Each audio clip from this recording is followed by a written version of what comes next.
So everyone says it takes a village. It takes a village. But what if your village disappeared the moment your child was diagnosed? Friends gone, family pulled away, isolation everywhere, surrounded by many but feeling alone. How do you cope when it feels like you're raising your child alone? So today I'm going to be addressing a listener question and I'm going to read it out loud. Hey, if you haven't subscribed yet, don't forget to hit subscribe, hit the notification bell so that you don't miss out when we put out new content. All right. So, dear Alma, everyone always says it takes a village, but when my child was diagnosed, the village disappeared. Friends stopped inviting us, family members pulled away, and when I asked for help, people say they're too busy or they just don't understand. It feels like I'm raising my child in complete isolation. How do I cope with loneliness when the village isn't there? All right, so this question really breaks my heart because this is one of the most painful and common truths I hear from parents. So you're not just grieving your child's diagnosis, you're also grieving the people you thought would stand beside you. You know, the silence, the avoidance, the excuses.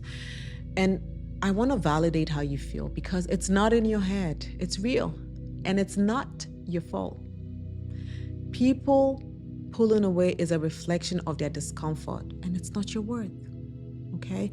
And usually, a child's diagnosis forces people to confront things they are not emotionally equipped to handle. And that is issues around disability. And then also vulnerability and the complexities of even trying to understand a child's diagnosis. It's a very touchy situation in our culture. And a lot of people, instead of leaning in, would rather avoid it. And so that's what makes them disappear. They ghost you. And they're not ghosting you because they hate you or because they don't like you. They're ghosting you because they don't even know how to navigate this. They are also lost. They're confused. And so some of them will offer empty words, right? Or some of them will offer promises that never get fulfilled. And sometimes even when you complain, they blame you for being too much. And I know it's very heartbreaking and deeply unfair. So we really want to validate how you feel, okay? And here's how, your second part of your question said, how do you cope with the loneliness? Here's what I've learned on my personal journey and also from families that I have worked with. If the village you expected did not show up, you have permission to create your own village. It might not look like what you hoped it would be because we all have an imagination of the kind of help that we want. And it's okay.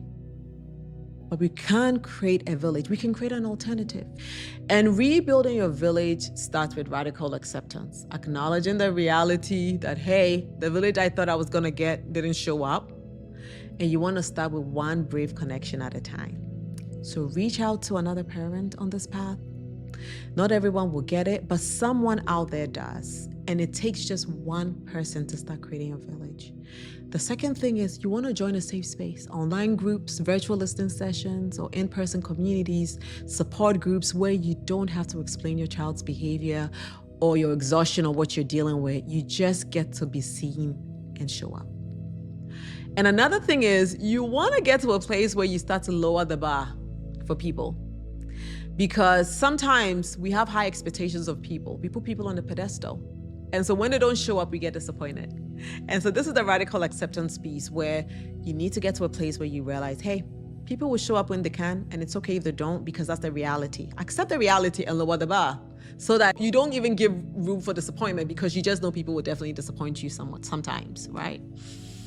And so release all the old expectations, the ones that you thought would be, and start to embrace what is and what is out there for you. Okay? So stop chasing people who disappeared and start welcoming the ones who stayed or the support that exists. And this is one of the reasons why I created the Parent Forge, because we know, and I know, that we all deserve support. And even if you have to seek it, you shouldn't have to do this alone. So I needed a space, so that's why I created it, right? So if right now you are at a space where you're looking for that support, then I invite you to join us. Join the Parent Forge listening circles. Come here here, you come in, you show up.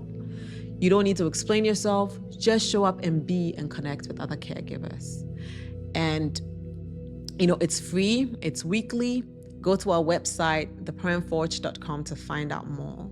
And hopefully that could start to help you in trying to figure out that community for yourself. Because we believe that every caregiver deserves that space. And you don't need to do it alone. And if the village that you were hoping for did not show up, we are your village and we are here for you. So check out theparentforge.com and let's connect. And hey, if you haven't subscribed yet, don't forget to hit subscribe, hit the notification bell so that you don't miss out when we put out new content. And don't forget to share this with other people and other caregivers that you believe could benefit from this information. Take care and have a lovely day.